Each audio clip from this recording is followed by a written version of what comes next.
Hello, this is part 3 in our unit on industrialization in the United States in the late 19th century and early 20th century. To this point, we have only focused on the factors that supported industrialization as well as the inventions that helped businesses grow. Today, we will learn about the specialized industries that developed as a result of those factors and inventions.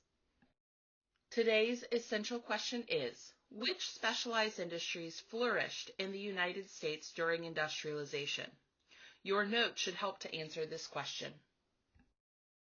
So as I said before, the growth of cities, new inventions, and industrial development directly led to specialized industries. Specialized industries are manufacturing centers located in certain cities across the country, and they developed where they did because the location was ideal for a particular industry. First, we're going to take a look at meat packing. In our last unit, we talked about how beef was in demand across the country. Cattle ranchers would drive their cattle up north to the rail lines to be shipped and sold. Once the cattle made it to the railroads, most of it went to Chicago, Illinois, where beginning in 1865, the Union Stockyards was the meat packing center. With the added invention of the refrigerated train car and its proximity to the water, Chicago was the ideal location to slaughter, butcher, and pack meat to be sold all over the country. Unfortunately, Upton Sinclair, an investigative journalist, would later write The Jungle, which exposed the hazardous and unsanitary conditions of the meatpacking industry. This ultimately led to reforms across the industry. The meatpacking industry is actually how the Chicago Bulls got their name. Next, the steel industry, located in Pittsburgh, Pennsylvania.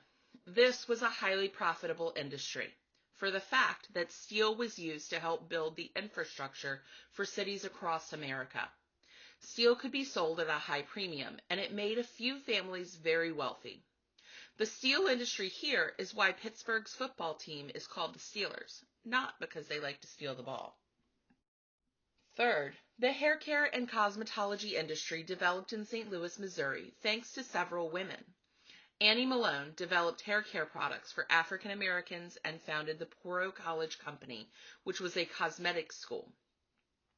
Madam C.J. Walker went through Poro College and sold Poro products before developing her own line of hair care products for African American men and women. In the New England region, where factories were springing up every which way, the textile industry flourished. Factories in this industry did everything from make thread to weaving that thread into fabrics and clothes. One clothing item in particular, the knickerbockers, were very popular at the time. They were pants that cut off at the calf and loosely bulged out at the bottom. These pants are where the New York Knicks got their name, an abbreviation for knickerbocker. Lastly, the automobile industry found its home in Detroit, Michigan, where there was plenty of access to rail lines and shipping via the Great Lakes. It was here that Henry Ford developed his Model T, the first gas-powered car, and he did it using an assembly line which would spread to most other industries in no time at all. The Detroit Pistons get their name from the car part to honor the city's legacy as Motor City. While there were many other industries developing at the time, these 5 in particular thrived in specific cities. Cities developed around them and played a large part in the culture of the area. In our next lesson, we will look at how all of the money from these industries either was used for good or made the heads of industry greedy.